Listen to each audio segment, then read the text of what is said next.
Cuando uno investiga e indaga en una historia tan terrorífica como la que va a ocupar la primera parte de esta noche, hojeando documentos, antiguas portadas, crónicas, expedientes, suele seleccionar instintivamente una imagen que se quede en su cerebro. A mí me ha ocurrido esta misma noche. Os aseguro que esta historia ocurrida en España es digna de una película. Seguramente esta noche, y además es nuestra motivación, lanzamos la piedra, arrojamos algunos datos para ver también qué ocurre. Para ver si, a pesar del tiempo transcurrido, alguien, al otro lado, sabe algo. ¿Qué imagen se me ha quedado a mí? Revisando lo escrito, espolvoreado en algunos periódicos y en algunos documentos hace ya más de 20 años. Pues una imagen. Una, la de una muchacha de unos 18 años, Antonia Torres, que llega a la población catalana de Tortosa, procedente de Córdoba. Busca una vida mejor. Quizá por la misma época, una mujer que dice tener poderes, sensitividad especial, Manuela, viaja de la provincia de Badajoz, Olivenza, a la capital catalana. No sabían que sus vidas se iban a entrecruzar de esta forma tan misteriosa. Pero el golpetazo, la imagen impresionante de otro de los actores de esta trama real es la de otra muchacha, amiga de Antonia, protagonista de lo que vais a escuchar, que ciertas noches se despertaba. Era algo más que una pesadilla. Parecía que la imagen de su amiga se presentaba en la habitación. Esta chica, 1, 2, 3, 4 días, se incorporaba en la cama. Casi escuchaba un nombre. Se frotaba los ojos, volvía a acostarse y ahí seguía la imagen. La imagen de unos restos humanos. La imagen de una chica muerta, quemada, en una cabaña de pescadores. Y esa imagen, en esa pesadilla, al parecer tenía algo que ver con esa amiga suya desaparecida hacía un tiempo. Y en la pesadilla, esa visión de los restos humanos casi calcinados gritaba. Pedía quizá justicia de ultratumba.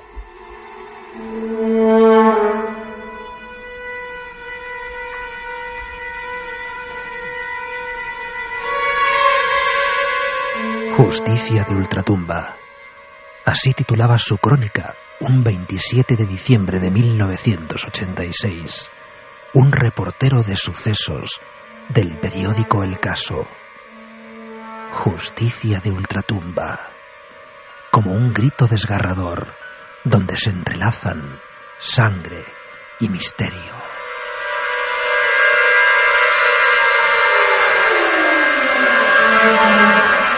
Un crimen ignorado, años de olvido, visiones en la noche, pesadillas, premoniciones y un laberinto de pruebas y sorpresas que revelaban una terrible verdad.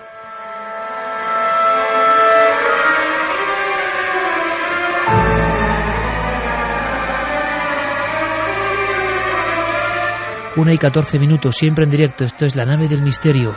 Carmen, buenas noches. Buenas madrugadas, Iker. Una historia de la que quizá alguien sepa algo. Abrimos líneas de inmediato porque una de las motivaciones es esa. Es un caso muy difícil.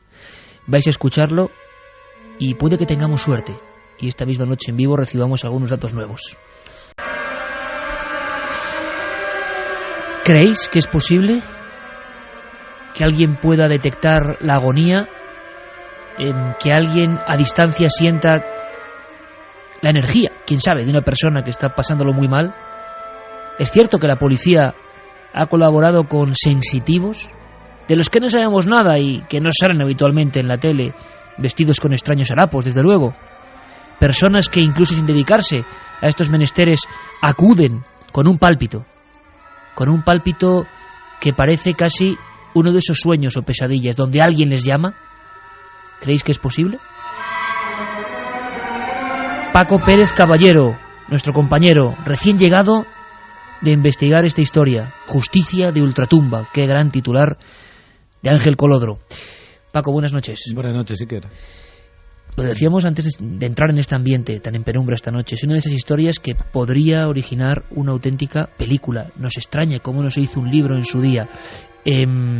¿Impresionado? Desde el principio, la verdad es que la historia llama muchísimo la atención. Desde ese inicio de esa desaparición tan misteriosa, empieza con una mujer que se queda embarazada de su novio y, bueno, lógicamente lo primero que quiere es casarse con él, pero él tiene dudas, no solo por su propia manera de pensar y de vivir, sino porque sus padres no aceptan a su novia embarazada, que se dedicaba a ser criada. Es esta muchacha, Antonia Torres Sánchez. Exacto. Entonces, llega a Tortosa de Córdoba, año 77. Año 77. Y se trasladan a Zaragoza, donde intentan iniciar esa nueva vida, quieren vivir juntos y toman la determinación de irse, efectivamente, pues a formar un nuevo hogar, pero no lo hacen en un domicilio normal, se meten en un 600 y durante días van entre otros lugares a Tortosa a ver a la familia de ella, viajan por todo el país y de repente vuelve él y su novia no está. 18 años, 1977. Los padres acabarán denunciando esa desaparición. Le escribían, al parecer, al novio con quien había iniciado esa aventura y este decía que habían ocurrido cosas demasiado extrañas. Es hora de ir contando paso a paso esta historia. Lo cierto y verdad es que en aquel 1977 esta chica Antonia Torres, una mujer pues muy pizpireta, muy formal, según dicen los informes de la época, trabajadora, era una mujer menuda, desapareció dejando su DNI, las ropas, todo, y esto hizo sospechar ya a la policía. Los padres denunciaron, pero era entonces tan solo una desaparecida más en aquel marasmo de personas que no volvían jamás en España de aquellos años. El autor de ese reportaje es ese periodista de pura cepa del periódico El Caso, Ángel Colodro, que nos escucha en vivo. Ángel, buenas noches, amigo. Hola, ¿qué tal, Iker? Buenas noches. Pues primero un placer tenerte como siempre aquí con nosotros. Estamos muy impresionados después de que tú nos hayas proporcionado diferentes documentos, datos. Esto supera a cualquier serie norteamericana. Esto es absolutamente increíble y a mí sí me gustaría que entre los dos, Ángel, entre Paco y tú, podéis ir contándonos paso a paso, sobre todo para que la audiencia se haga un poco eco de lo que fue ocurriendo. Tenemos, ante todo, en ese final de los años 70, una desaparición de una muchacha. De momento, nada más extraño, de no ser porque la madre de esta chica empieza a acudir a todo tipo de fuentes pues para intentar llegar, ¿no?, a saber qué ha sido de su hija. Así es, el caso es que en un momento determinado intervino en un programa de radio.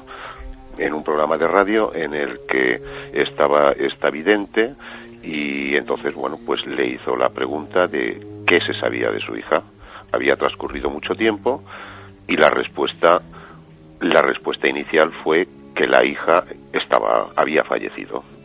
Y fue entonces cuando la mujer se puso en contacto con un detective privado y empezaron a investigar y fue así como se llegó a saber que el novio había acudido con ella a una casita de pescadores y en esa casita de pescadores supuestamente después de un aborto pues la chica se había desangrado, el chico se había asustado y quemó la casa de pescadores. ¿Qué ocurrió? Pues que efectivamente el chico fue detenido por un delito, digamos, menor, pero al encontrar los restos, Paco nos podrá decir qué es lo que había en aquellos restos. Paco, ahí estás. Pues sí, efectivamente. Ante todo, una historia rarísima de dos personas que se van en un coche, que abandonan la ciudad y que al parecer da la impresión, para que esto adquiera tintes casi de novela, cuando la familia preguntaba antes de llegar a esa vidente, una vidente que trabajaba, ojalá, se llamaba Manuela de Olivenza, Badajoz. Si alguien sabe algo de esta persona o alguien conoce, era un una emisora de radio más o menos local en Gavà, en Barcelona.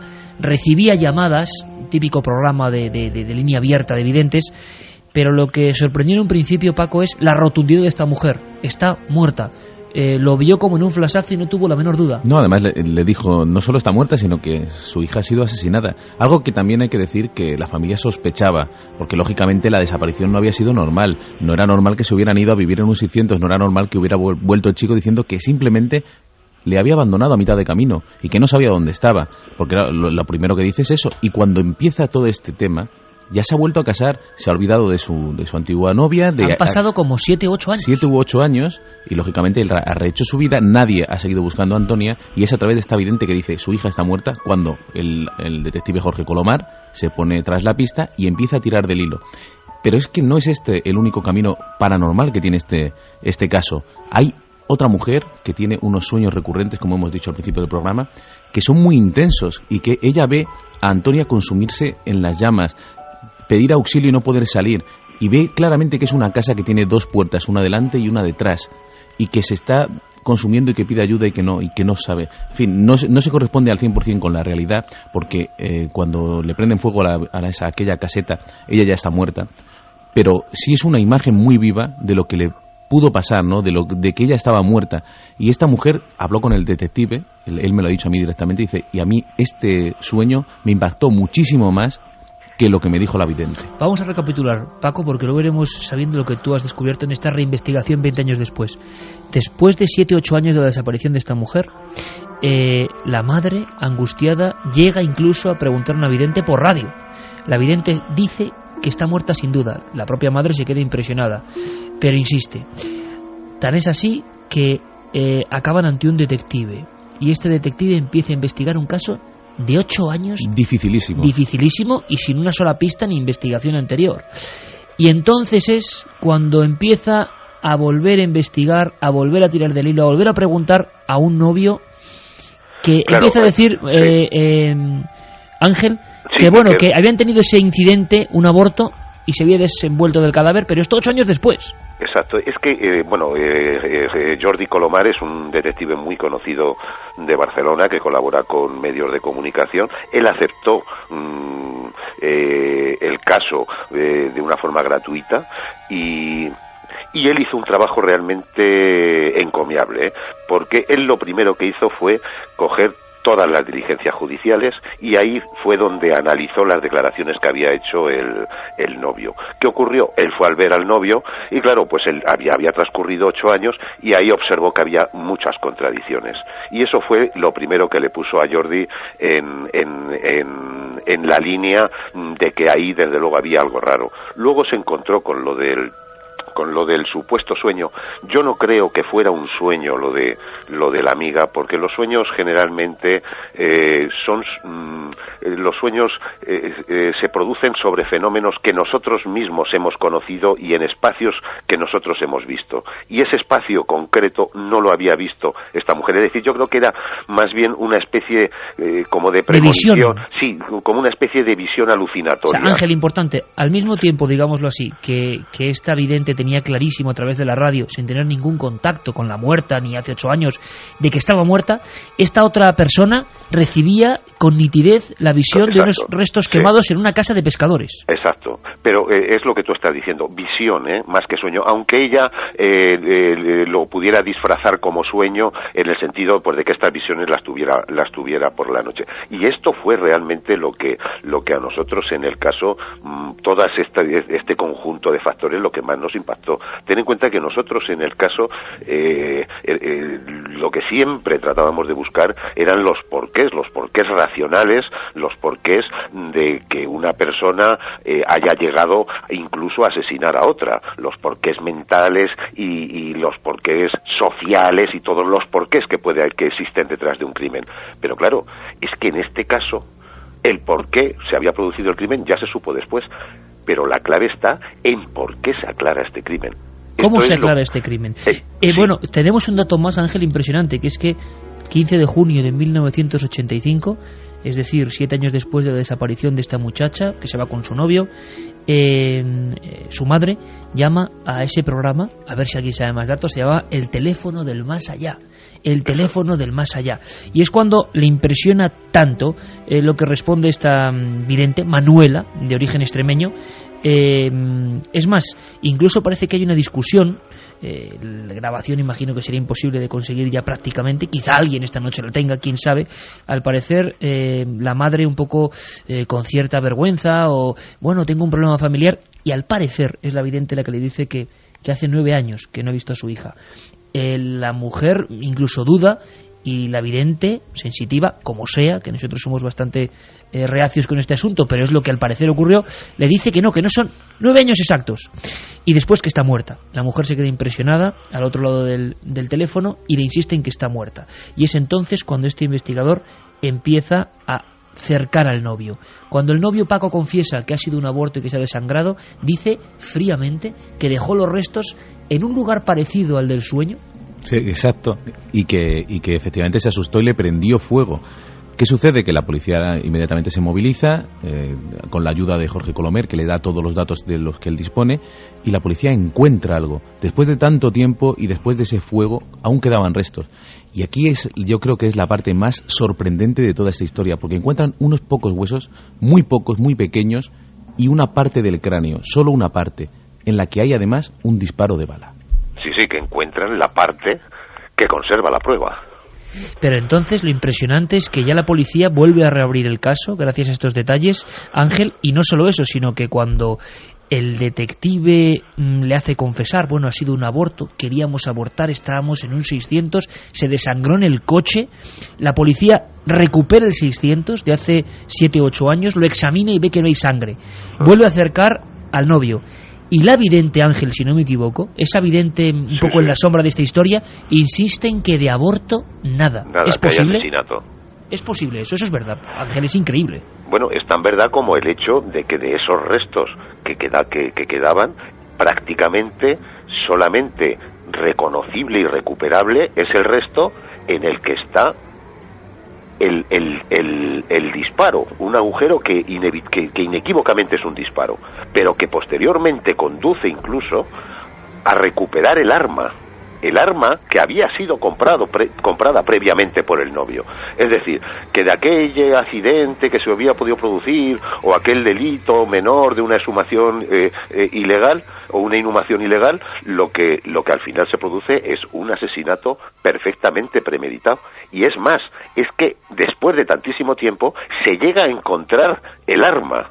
Es decir, que es que no queda ningún fleco. Bueno, tú llegas a fotografiar incluso en los reportajes el arma. El arma, sí, se llega a recuperar el arma y se llega a poder comprobar de una forma científica que ese arma dispara las balas que son las que del mismo calibre que el hueso. Sí, es una carabina concretamente del 22, que es un calibre además que no es necesariamente mortal porque es una bala muy pequeña, pero claro, es que justo un disparo en el occipital por la espalda. Exacto. Por la espalda. Ahí está la clave, Ángel, que nos demuestra que era premeditado, que la sorprendió por la espalda. No sabemos si hubo una discusión. Solo él sabe realmente que hoy estará en la calle, probablemente. Sí, porque, claro, el condenado a 20 años. Y se ha cumplido su pena, pues lógicamente se habrá beneficiado de los derechos penitenciarios. Mira, Ángel, qué impresionante, porque además del caso tengo, por ejemplo, a toda página en La Vanguardia, año 89, y os voy a leer. El fiscal pide 28 años de cárcel para el autor de un crimen resuelto por una vidente y un detective.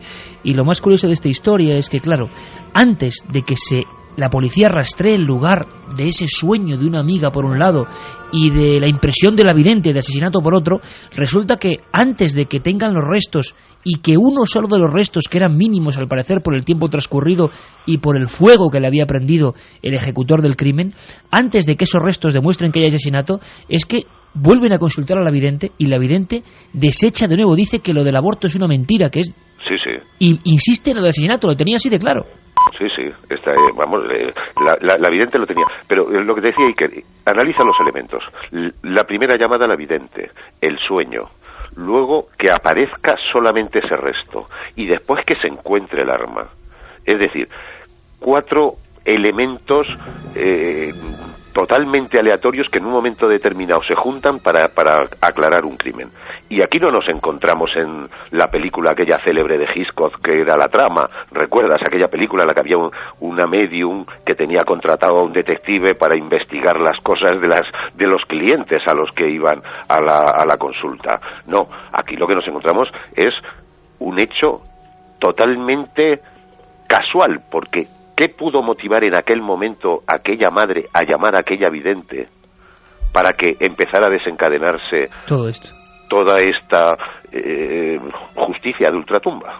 Nunca mejor dicho, tu titular hacía perfecto eco a lo que ocurrió. Creo que es un caso único y que luego no se ha ido recuperando, ¿no? Así como otras intervenciones de videntes supuestos con mejor o menor resultado sí que se han hecho públicas. Esto, bueno, se quedó enseguida en la sombra, se condenó a este hombre, enterró el cuerpo a unos 24 kilómetros de Caspe, en una zona conocida como Mar de Aragón.